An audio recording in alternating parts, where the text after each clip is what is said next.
Before the holiday break, my colleagues swarmed around me, pleading persistently. I heard you got a new car.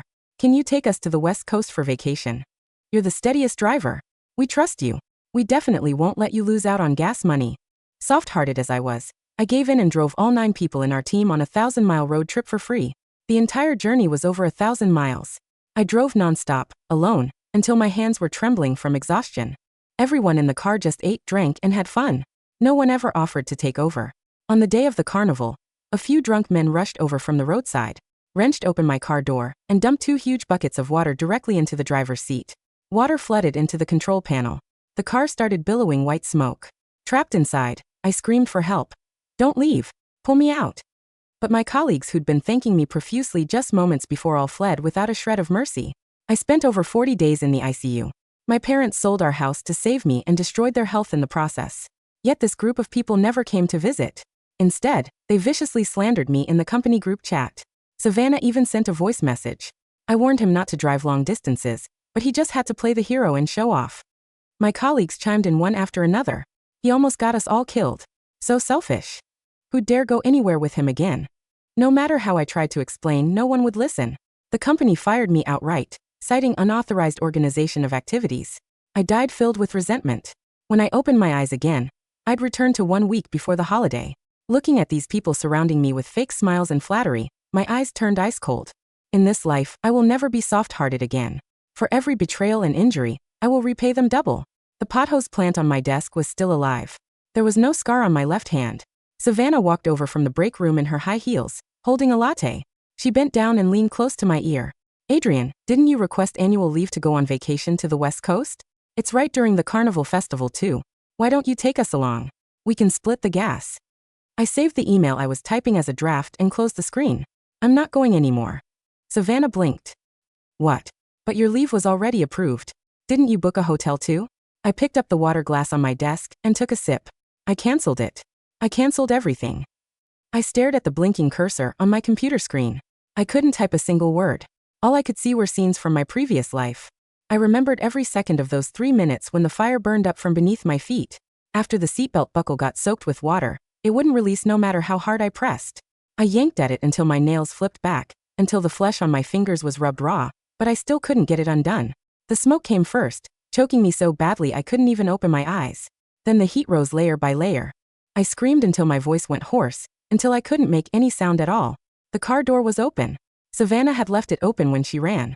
I could see the road outside. People were running on the road, filming videos, screaming. But no one came to pull me out. In the end, it was a DoorDash delivery guy who happened to ride by on his motorcycle. Without a word, he rushed in, used a blade he carried with him to cut the seatbelt, and dragged me out of the driver's seat by force. That guy's arm got burned too. Later, when I was in the ICU, I asked my dad what his name was. My dad shook his head. He said the guy left right after putting me down. Didn't even leave a phone number. 8 colleagues. 2,000 miles. Free rides, food, and lodging. In the end, the one who saved me was a stranger. I pulled my thoughts back and glanced around the office. 12 desks, 9 people seated. Savannah sat diagonally across from me. She was looking down at her phone. After I rejected her just now, she went back to her seat without another word, but I knew what she was thinking. It was the same in my previous life. After being rejected the first time, she stayed quiet for about half an hour, then started round 2.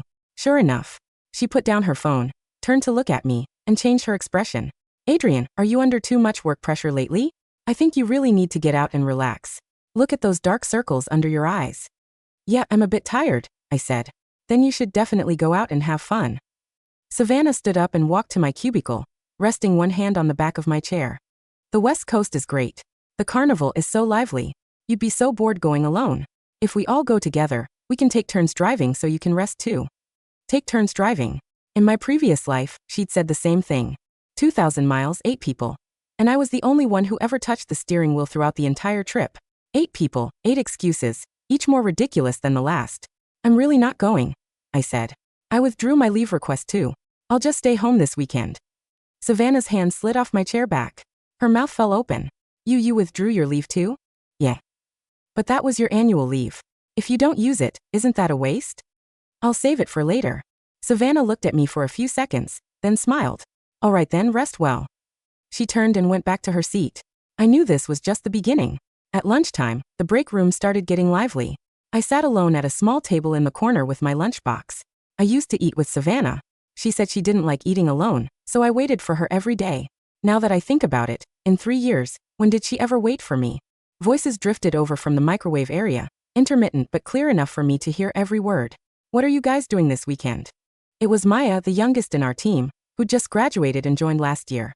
I want to go to the West Coast for vacation. It's right during the carnival, but plane tickets are so expensive, over $3,000 round trip. Didn't you say Adrian was driving there? Just ride with him, Marcus chimed in. Maya lowered her voice, though not by much. He said he's not going anymore. He even withdrew his leave. Huh. Why'd he suddenly cancel? No idea. Savannah asked him, but he didn't say why. Then what do we do? Plane tickets are too expensive, and the train takes forever. Driving would be the most economical, but he's the only one in our team with a car. And it's a brand new car too. If we split the gas money, we could save a lot, over 2,000 miles. At this point, several people glanced in my direction simultaneously. I pretended not to notice and kept eating. The lunchbox contained fried chicken pieces and baked mac and cheese my mom made last night. The chicken was crispy, but I couldn't taste anything as I chewed. In my previous life at this time, I was excitedly sending everyone the trip itinerary, wishing I could plan every day's route and every meal's restaurant. I'd even bought sunscreen and waterproof bags for everyone in advance. 8 sets. Cost me nearly $1,000. Savannah had said, Adrian, you're so thoughtful. Whoever marries you will be so lucky. Followed by a string of laughing and heart emojis. Thoughtful. Thoughtful enough to nearly burn to death in a fire. After finishing lunch, I washed my lunchbox and put it back in my bag. As I passed Savannah's cubicle, she was talking to Maya. When they saw me coming, both fell silent at the same time. The air went quiet for about 2 seconds. Savannah spoke first. Adrian, finished eating? What was in your lunch today? Fried chicken. Smells so good. Next time have your mom make me some too. In my previous life, she'd said the same thing. My mom really did make it for her. For 3 years. Every time Savannah came to my house, my mom treated her like half a daughter, making a whole table of food, and insisting she take home 2 containers when she left. Savannah said she'd had no mother growing up. My mom felt sorry for her. Later, when I was lying in the ICU, Savannah posted in the employee group chat saying I'd insisted on driving my new car to take her to the carnival and nearly got her killed. When my mom saw that message, she was at the ICU entrance signing a critical condition notice. Maybe some other time. I replied flatly and walked back to my cubicle. Behind me, Maya said something quietly. I didn't turn around. At 2:30 p.m., our manager held a brief meeting. It was supposedly to discuss wrapping up the second quarter projects, but it was really just a formality since most of the work was done. Only some finishing touches remained. Halfway through the meeting, manager Mr. Smith casually asked, "What are everyone's plans for the weekend? Is the on-call schedule set?" Savannah raised her hand. "Mr. Smith, I've arranged the on-call schedule. I'm on duty this weekend. Maya and Marcus will rotate the other days." The manager nodded. Then Savannah's tone shifted, becoming very natural. "By the way, Mr. Smith, a few of us in the team wanted to go to the West Coast for vacation and catch the carnival, but plane tickets are too expensive, and so is renting a car. Adrian was originally going to drive there, but suddenly he's not going anymore, so we're stuck." As she said this, her eyes swept over me quick, but I caught it. Everyone else's gazes drifted toward me at the same time. Mr. Smith glanced at me. "Didn't Adrian request annual leave? Why aren't you going now?" I changed my mind. "I want to rest at home." "Young people shouldn't just rest at home. Take advantage of your time off and go out." Mr. Smith smiled and didn't say more. But Savannah didn't stop. "Exactly, Adrian. If you don't go, none of us can go. Your car is so spacious it can easily fit 8 people. Splitting the cost over 2,000 miles would be way cheaper than plane tickets." The way she said it, she wasn't asking me, she was deciding for me. Kira immediately chimed in. Right. Adrian, your car is so big. Take us with you. Plus, it's not safe for you to drive that far alone. With more people, we can look out for each other." Look out for each other. In my previous life, when the car caught fire, all 8 of them ran faster than rabbits. Look out for what? Watch me burn? I said I'm not going. My voice came out louder than I'd intended. The conference room went quiet for a moment. Savannah's smile stiffened briefly, then quickly recovered. All right. If he doesn't want to go, don't force him." She waved at everyone, her tone light as if discussing something trivial. But I saw Kira's mouth twitch downward.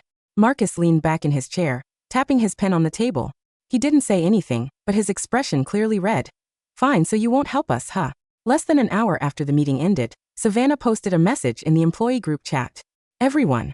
Regarding the weekend trip, I've organized the details. Colleagues who want to go to the carnival, Please reply below. I'll figure out transportation, don't worry. A string of names immediately followed. Maya, Marcus, Kira, Helen, Leo, Peter, Nathan. 7 people. Plus Savannah herself made 8. Exactly the same as my previous life. The only one who didn't reply was me. Savannah posted another message in the group. Adrian, do you want to reconsider? It's more fun with more people. You'd be so bored at home alone. I didn't respond. About half an hour later, Savannah stood up from her seat and walked to the conference room doorway, tapping on the door frame. Everyone, come in for a minute. Quick meeting won't take long. She called it a quick meeting, but she stood in front of the projection screen with a marker in hand. The whiteboard already had a title written on it. Weekend Carnival Trip Plan. The handwriting was neat, clearly prepared in advance. I sat in the back row, watching her. I checked, and plane tickets are $1,600 to $2,000 one way. Round trip would be $3,000 to $4,000. Too expensive. Savannah wrote a number on the whiteboard and crossed it out. I also checked buses, but there's no direct route. You'd have to transfer twice, and just the journey alone takes over 30 hours. Total waste of time. Another cross. For renting a car, an 8-seater van costs $2,800 one way, $5,600 round trip. Split among us, that's $700 per person. Cheaper than flights, but still not cheap. She paused, tapping her marker on the board twice. The most economical option, actually, is a self-drive. Gas plus tolls for 2,000 miles would be about $1,000. Split 8 ways, that's only a bit over $100 per person. At this point, her gaze moved from the whiteboard and naturally settled on me. Not just her, everyone was looking at me. I was the only one in the team with a car. Everyone knew that. I sat in my chair, twirling my pen, my face expressionless. But the problem is, Savannah put down her marker. Adrian is the only one in our team with a car, and his is electric. Charging is even cheaper than gas. If he could take us, splitting the charging fees among everyone, it might not even cost $100. Kira was the first to speak. Less than $100. That's such a steal. Exactly, Maya followed up. Buying plane tickets myself would cost thousands. Adrian, please take us. Marcus said, your car fits 8 people comfortably anyway. I saw it once, the back row can fold down into a bed. Adrian, you're the best. Please help us out. We're all colleagues. This little favor is nothing. You're not even paying for gas. You're just giving a few people a ride. One after another, talking over each other. I waited until they finished, placed my pen on the table, and slowly straightened up. The conference room fell silent. I'm sorry, I said. I'm not going to the West Coast anymore. And I'm not lending my car either. Savannah's hand holding the marker froze. Kira's mouth gaped open. Marcus leaned back in his chair, his expression shifting from expectation to shock. Why? Savannah asked. Her voice was taut. No particular reason. I just don't want to go. What about the car? Can't we drive it ourselves? We don't need you to drive. No. Savannah bit her lip. After a long moment she spoke. Adrian, you weren't like this before. I looked at her. I wasn't like this before. Right. Before I would have smiled and agreed, then driven 2,000 miles alone, booked hotels alone, made all the plans alone, and taken all the blame alone. People change.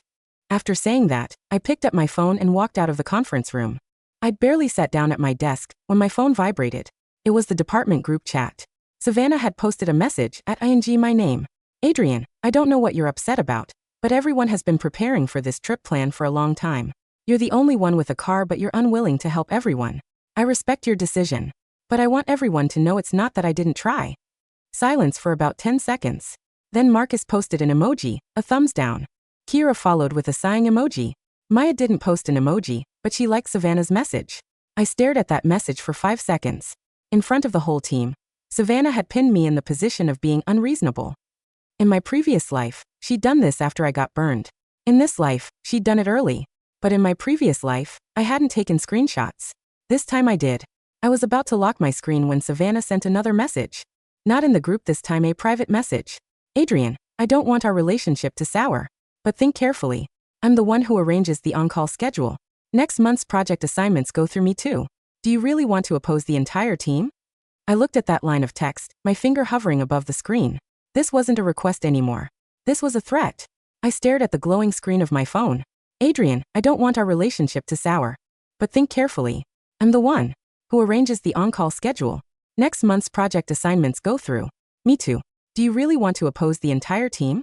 In my previous life, a text like this would have sent me into a panic. I would have spent the night tossing and turning, terrified of losing my job, of being ostracized, of having my career quietly choked out by a vindictive senior. Colleague. I would have folded, apologized, and offered my car up on a silver platter just to keep the peace. But now looking at the words, I felt only a cold, liberating detachment. I didn't reply. Instead, I quietly tapped the power and volume buttons on my phone, saving a high-resolution screenshot of the conversation. I uploaded the image directly to a secure, password-protected cloud folder named Retribution. Then, I opened the chat window with Savannah and typed a brief, neutral response. I understand your position. I will continue to focus on my current project deliverables. It was a perfectly professional, non-committal answer. It gave her no ammunition to claim I was being hostile, but it also did not yield an inch. 5 minutes later, she walked past my cubicle on her way to the break room. Her heels clicked sharply against the linoleum. As she passed, she didn't look at me, but she set her ceramic mug down on the edge of my desk with a loud, deliberate clack before picking it up again and walking off. A petty warning. I ignored it and opened the company's internal shared drive. In my previous life, I was always too busy doing everyone else's work to notice the discrepancies. I was the reliable guy who took over Marcus's unfinished reports, cleaned up Maya's formatting errors, and quietly fixed the buggy code in Kira's presentations. Because I was always buried in tasks, I never paid attention to how the team's quarterly budgets were allocated. But 3 weeks before my death, during a late-night shift when I was still trying to recover from my initial burns, I had accidentally opened an archived expense folder on the shared drive. At the time, I was too physically and mentally shattered to understand what I was looking at. Now I knew exactly where to look. I navigated to the Q2 Team Building and Client Relations folder. As a senior coordinator, Savannah had access to a discretionary monthly budget of $5,000 meant for client dinners, team lunches, and local site visits. The approvals required only a quick digital signature from our department manager, Mr. Smith, who was notoriously lazy and spent most of his afternoons playing mobile golf games in his corner office. I opened the ledger for the current month. There it was. Transaction ID, $88,402, Client Relations Dinner, West Coast Liaison Group. $2,400. Transaction ID, 88405, Regional Site Assessment Transportation, $1,200. I cross-referenced the dates. The Client Relations Dinner had been filed just 3 days ago. The restaurant listed was the Gilded Wave, a luxury seafood establishment located right on the West Coast boardwalk where the carnival was being held. The Regional Site Assessment Transportation expense had been filed under a corporate car rental account. Savannah hadn't just organized a fun weekend trip for the team. She was funding their entire vacation using the company's embezzled client relations budget. Had booked a luxury beachside villa under the guise of a corporate retreat. And she had intended to use my private electric vehicle to avoid the paper trail of a rental car, pocketing the excess cash she'd claimed for transportation. Because I had refused to drive, her transportation budget was suddenly in limbo. If she didn't produce a valid vehicle receipt or mileage log, the corporate auditors would flag the transaction during the end-of-quarter review next week. No wonder she was desperate. No wonder she was threatening me. I quietly downloaded the entire ledger, the digital receipts, and the PDF approval forms signed by Mr. Smith. I saved them all into the Retribution folder. Then I wrote a brief, highly detailed email. I didn't send it to Mr. Smith. I addressed it directly to the Regional Director of Compliance, with a CC to the Head of Human Resources at our corporate headquarters in Chicago. I attached the screenshots of Savannah's public group chat coercion, her private threat regarding project assignments, and the fraudulent expense receipts. I didn't hit send yet. The holiday break began in exactly 4 days. If I reported her now, the company would launch an immediate, quiet investigation, and Savannah would find a way to make an excuse or destroy the evidence before the trip even started. I needed her to actually go on the trip. I needed her to spend the money, use the fraudulent bookings, and leave a permanent, irreversible digital footprint of her theft. I saved the email as a draft, locked my computer, and stood up to leave. The evening air was cool as I walked out of the office building. The streetlights were just beginning to flicker to life, casting long shadows across the pavement. Instead of heading straight home, I pulled out my phone and opened a food delivery app. In my previous life, the man who saved me was a nameless DoorDash rider. He had sliced through my seatbelt with a utility knife, dragged my burning body out of the car, and laid me safely on the grass before disappearing into the chaos. My father had tried to find him, but in the confusion of the carnival fire and the police investigation, the local authorities had lost track of him. The only clue we had was a brief mention in a local online forum, a delivery rider named Caleb who had been treated for minor burns on his forearms at a nearby community clinic that night. I wanted to find him now. Not after the fire, but before. I used the app to order a simple meal from a local diner near the district where I lived. Then I sat on a bench near the city park waiting. Over the next 3 days, I ordered delivery to various locations at different times of the day. It was a tedious process, but on the 4th evening, my phone buzzed with the delivery confirmation. Your rider, Caleb M., is on his way. My heart skipped a beat. 10 minutes later, a battered blue motorcycle pulled up to the curb near the park entrance. The rider was a young man, barely 22, wearing a faded, high-visibility vest. He had a lean, hard-working build and tired eyes that spoke of long, sleepless shifts. He took the thermal bag off his back and walked toward me. Adrian? Yes, I said, standing up. As he handed me the bag, I looked at his right forearm. It was smooth, unblemished by the horrific, weeping burn scars I had seen on it in my previous life. I felt a sudden, powerful surge of emotion. In this timeline, he was whole. Hadn't been scarred by my foolishness. Is everything all right, man? Caleb asked, noticing my intense stare. Did I get the order wrong? No, the order is perfect, I said, my voice slightly thick. I pulled out my wallet and took out $500 in crisp $100 bills, money I had withdrawn from the ATM earlier. I pushed the cash into his hand. Caleb stepped back, his eyes widening in shock. Whoa, what is this? The meal was only $15. Think of it as a tip, I said quietly. And a prepayment. A prepayment for what? He looked suspicious now, his grip tightening on the money but his body tense. I run a small logistics consultancy on the side, I lied smoothly. I'm looking for reliable, quick-thinking people for some contract transport work starting next month. You have a reputation in this district for being the fastest and safest rider. I want to keep you on retainer. Caleb stared at the cash, then at my face. He let out a long, slow breath. Man, you have no idea what this means to me. My sister's inhaler prescription is due tomorrow, and I was $50 short. Are you serious about the job? Completely, I said. Write down your number. I'll call you in a week. But do me a favor, Caleb. Anything, man. This weekend, during the carnival, stay away from the West Coast Highway. There's going to be a lot of drunk drivers and bad traffic. Work the downtown shifts instead. It's safer. Caleb looked puzzled, but he nodded vigorously. You got it, boss. Downtown it. Here's my number. He wrote his contact information on a scrap of paper and handed it to me. As I watched him ride away into the evening traffic, the heavy, suffocating guilt that had haunted my soul since my rebirth finally dissolved. I had saved my savior. Now it was time to deal with my executioners. On Thursday afternoon, the office was filled with the restless, electric energy of the upcoming holiday. Savannah, Marcus, and the others spent the entire day whispered talking in the break room, huddling over their phones. They ignored me completely, treating me like a ghost. Whenever I walked past, they would turn their backs or speak in hushed, mocking tones. At 4 p.m., a large delivery van pulled up to the front of the office building. I watched from the second-floor window as Marcus and Peter ran down to greet the driver. The vehicle was a massive, slightly rusted white passenger van with a local, low-end rental company logo plastered on the side.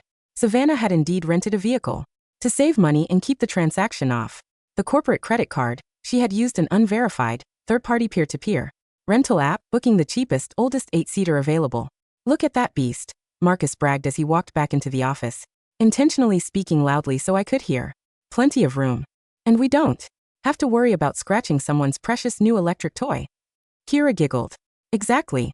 And we don't have to deal with anyone's moody attitude the whole way. I kept my eyes on my screen, my fingers typing steadily. At 5 p.m., the office cleared out. Have a good weekend, Adrian, Mr. Smith said, patting my shoulder as he walked out with his golf clubs. Don't work too hard. You too, Mr. Smith, I said, offering a polite smile. Have a great trip. Once everyone was gone, I opened my email draft. I attached the finalized receipts of the villa booking, which Savannah had stupidly posted a screenshot of in their private social media group to brag. The rental van agreement she had left on the office printer, and the corporate expense ledger. I hit send. The digital arrow swept across my screen. The trap was set. The drive from our city to the West Coast was over 1,000 miles. In my previous life, I had driven that entire distance alone through the night, fueled by nothing but cheap energy drinks and the desperate desire to please my colleagues. They had slept, drunk beer, and thrown their trash onto the floorboards of my brand new car, never once offering to take the wheel. Now they were finding out what a 1,000-mile road trip actually felt like, without a servant. On Friday morning, I woke up early, made myself a fresh cup of coffee and sat on my balcony in the warm sunlight. I opened my personal phone and logged into a burner social media account I had set up to follow Kira's public Instagram stories. The updates were a goldmine of misery. The first post from 2 a.m. was a photo of a dark, empty highway. The caption read, 3 hours in. Marcus is already tired. Who's driving next? Weary face. The second post from 5:30 a.m. showed the interior of the cramped van. Maya was sleeping with her face pressed against the window, looking thoroughly uncomfortable. The caption, AC in this rental is barely working. It's freezing in the front and boiling in the back. Anyone got water? The third post from 9 a.m. was a short video of Savannah and Marcus arguing by the side of a gas station. I've been driving for 6 hours. Marcus's voice was raspy and furious in the background. Someone else has to take over. I don't have a license for a large passenger vehicle. Savannah screamed back, her perfect makeup ruined by sweat and dust. You knew that before we left. Then why did you rent this piece of junk? I took a slow sip of my coffee, a genuine smile spreading across my face. Without me to play the martyr, their fun team-building vacation had descended into a Lord of the Flies-style survival struggle before they had even reached the halfway point. By Friday evening, they finally arrived at the West Coast. The photos Kira posted of the luxury villa were even better. The property was indeed beautiful, but because Savannah had embezzled the corporate budget to pay for it, the compliance department had already flagged the transaction. At 7 p.m. my phone rang. It was an internal call from our corporate HR department. Adrian, this is Director Vance from Corporate Compliance, a sharp, professional voice said. We received your email and the attached documentation. We have launched an immediate forensic audit of the Q2 team-building expenses. We have already contacted the merchant at the Gilded Wave and the villa management. The corporate credit card associated with these bookings has been frozen, effective immediately. My eyes gleamed. Thank you for the quick response, Director. I felt it was my duty to report this unauthorized use of company funds. You did the right thing, Vance said, her tone icy. We have also contacted Manager Smith. He claims to have had no knowledge of the fraudulent nature of these expenses, but his negligence in signing off on them will be addressed. As for Miss Savannah and the others, they will be met with formal termination and legal proceedings upon their return on Monday. Understood, I said. Have a good weekend, Director. Saturday was the day of the Grand Carnival. In my previous life, this was the day my world ended. This was the day the drunk men had thrown buckets of water into my open window, causing the electrical system of my car to short-circuit, trapping me in a cage of fire while my colleagues fled. This time, I spent the day at home with my parents. I took them to a high-end restaurant in the city, using the money I had saved from not going on the trip. We laughed, talked about their retirement plans, and enjoyed a beautiful, quiet evening. My mother looked healthy, her face bright, free of the hollow, tear-stained exhaustion that had ruined her health in the ICU waiting rooms of my previous life. Meanwhile, on the West Coast, the heat was rising. According to Kira's increasingly frantic social media updates, the group had been kicked out of the luxury villa at noon because the corporate credit card payment had been declined and flagged as fraudulent. With no hotel, limited cash, and a rental van they couldn't afford to pay the return deposit on, they were stranded in the sweltering heat of the carnival crowd. At 6 p.m., Kira posted a video. The background was loud, filled with the booming music of the carnival and the shouts of the festival goers. The white passenger van was parked illegally on the side of the main highway, surrounded by crowds of drunk, rowdy young men. We're literally stuck in the middle of the highway, Kira complained to the camera, her voice high and panicked. Marcus parked near the splash zone and the locals are going crazy throwing water everywhere. I want to go home. In the background of the video, I could see several young men carrying large, industrial buckets of water, laughing and splashing the passing cars. It was the exact same spot, the exact same crowd. Because Marcus was exhausted, stressed, and desperate to find a free parking spot to save what little cash they had left, he had parked the rental van in the worst possible location. 10 minutes later, my phone vibrated. It was a notification from the company group chat, the one Savannah had used to humiliate me. Marcus had posted a frantic, shaky video. The van won't start, he screamed into the camera, the lens covered in water droplets. Some local idiots threw 3 buckets of water right through the driver's side window while the door was open. The dashboard is smoking. The engine is dead. A string of panicked messages from the other colleagues followed. Maya, there's white smoke coming from the front. The doors are locked. The electronic locks won't work. Kira, help. Someone call the police. We're trapped inside. Peter, Marcus, break the window. Use the tire iron. I sat on my sofa, watching the messages scroll by with a cold, detached fascination. In my previous life, when I was the one trapped in the burning car, Savannah had stood on the road, filming me with her phone, while Marcus ran to save his own luggage from the trunk. They had left me to burn because it was too dangerous. Now they were the ones trapped inside a cheap, poorly maintained rental van, with malfunctioning electronic locks, as the wet wiring beneath the dashboard began to spark and smolder. I didn't call the police. I didn't offer advice. I simply took a screenshot of the group chat messages, saved them to the retribution folder, and closed the app. According to the local West Coast news reports that surfaced an hour later, the local fire department had arrived within 10 minutes. The colleagues were dragged out of the van, coughing and covered in soot. No one died. The fire was put out before the vehicle exploded, but the rental van was completely totaled. And because Savannah had rented it through an unauthorized, uninsured third-party app under a fraudulent corporate profile, the rental company was filing an immediate lawsuit for $50,000 in property damage. Furthermore, because they had parked illegally in a restricted emergency zone during a city festival, the local police had issued them several heavy fines for reckless endangerment and public nuisance. They were ruined, exhausted, smelling of smoke and facing massive legal liabilities. And they still had to find a way to travel 1,000 miles back home. Monday morning arrived. The weather was clear and bright. I walked into the office wearing a sharp, newly tailored suit. My stride was confident, my posture straight. The office was dead silent. Manager Mr. Smith's office was empty, his nameplate already removed from the door. 2 corporate security guards stood near the entrance of the break room. At 9:30 a.m., the glass doors of the lobby slid open. Savannah, Marcus, Kira, and the others walked in. They looked like ghosts. Their clothes were stained with soot, their hair disheveled, and their eyes bloodshot from sleeplessness and crying.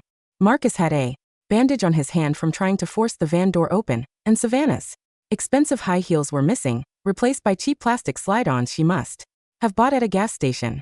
The moment Savannah saw me sitting comfortably at my desk, looking clean, professional, and whole, her face contorted into a mask of pure venomous rage. She strode over to my cubicle, slamming her hands down on my desk. "You," she shrieked, her voice cracking with hysteria. "You did this. You planned this whole thing. You reported the expenses to corporate. You got our cards frozen. You left us to die out there." Marcus and Kira rushed over, their faces dark with anger, surrounding my desk. "You selfish piece of garbage," Marcus roared, pointing a finger at my chest. "We almost died in that van. If you had just taken us in your car, none of this would have happened. You're going to pay for the rental damages. We're going to sue you. Adrian, how could you be so cruel?" Kira sobbed, looking at me with a pathetic, manipulative pout. "We're your colleagues. We trusted you." I slowly stood up from my chair. I didn't shrink back. I stood at my full height, looking down at them with a calm, freezing indifference that made them hesitate. "You trusted me?" I asked, my voice quiet but carrying perfectly across the silent office. "No. You wanted a servant. You wanted a free ride, a free driver, and a scapegoat for your fraudulent vacation." "It wasn't fraudulent," Savannah screamed. "It was a team building." "Save it, Miss Bernard," a sharp, cold voice interrupted from the hallway. Director Vance from corporate compliance stepped into the room, flanked by 2 representatives from the corporate legal team and 3 local police officers. Savannah's voice died in her throat. Her face turned a sickly, translucent gray. "Savannah Bernard, Marcus Vance, Kira Thorne, and the rest of the Q2 team," Director Vance said, pulling out a stack of documents. "Based on a comprehensive forensic audit of the company's financial ledgers, we have uncovered systematic embezzlement of corporate funds totaling over $12,000 over the past 6 months, culminating in the fraudulent booking of a private villa and vehicle last week." "No, please, Director," Savannah stammered, her knees visibly shaking. "It was a mistake. The accounts." "The police are here to escort you from the premises," Vance continued, ignoring her completely. "Your employment with this company is terminated immediately, effective today, for gross misconduct, fraud, and theft of corporate property. You will receive no severance, and the company is filing formal criminal charges and civil lawsuits to recover the embezzled funds and the damages incurred by the rental company." "What about Mr. Smith?" Marcus gasped, his eyes wide with terror. "He signed off on it." "Manager Smith has been dismissed for gross negligence and complicity," Vance said coldly. "He is currently cooperating with the legal team to avoid prosecution." The police officers stepped forward, pulling out handcuffs. "No, this isn't fair," Savannah screamed as an officer grabbed her wrist, twisting it behind her back. "Adrian, tell them we're a team. Help me." She looked at me, her eyes filled with a desperate, pathetic pleading, the exact same expression she had used when she begged me to take them on the road trip. I looked at her, my face completely expressionless. "I'm sorry," I said, my voice smooth and quiet. "But people change." As the officers dragged them out of the office in handcuffs, their screams and curses echoing down the hallway, the remaining staff in the office stared in shocked silence. Director Vance walked over to my desk. She looked at me, a rare, approving smile on her face. "Adrian, your detailed reports and quick action saved this company from a massive financial and reputational disaster. With Mr. Smith's departure, we are looking for someone with high integrity and a strong work ethic to take over the department manager position." She extended her hand. "Would you be interested?" I looked at her hand, then shook it firmly. "I would be honored, Director," I said. "I promise you, under my leadership, this team will operate with absolute transparency." 1 month later, the summer sun was bright and warm, casting a beautiful, golden glow over the city park. I sat on a park bench, holding a cup of hot coffee. Beside me sat Caleb Miller, wearing a clean, professional uniform with the logo of my new logistics consulting firm, Phoenix Solutions. The first shipment of medical supplies arrived at the downtown clinic this morning, boss, Caleb said, his face bright and confident. The route was perfect. No delays. "Great work, Caleb," I said, patting his shoulder. "I told you you'd make a great operations coordinator." Caleb laughed, his eyes filled with a deep, quiet gratitude. "Man, I still can't believe it. A month ago, I was dodging traffic on a beat-up motorcycle for $5 a delivery. Now I have a salary, benefits, and my sister's medical bills are completely covered. I don't even know how to thank you." "You don't have to," I said softly, looking out at the glittering river. "You already did." He didn't understand what I meant, and he didn't need to.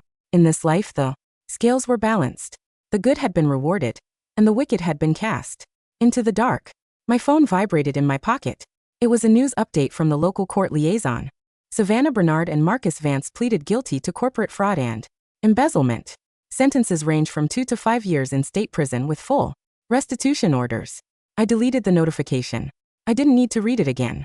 Their names, their faces, and the memory of the fire that had once consumed my soul were now nothing but ashes scattered to the wind. I stood up, threw my empty coffee cup into the recycling bin, and adjusted my suit jacket. "Let's go back to the office, Caleb," I said, looking toward the horizon. "We have a lot of work to do." "You got it, boss," he said, walking beside me. As we stepped onto the clean, sunlit pavement, I didn't look back. The road ahead was long, but this time, I was the one holding the wheel, and the sky was completely clear.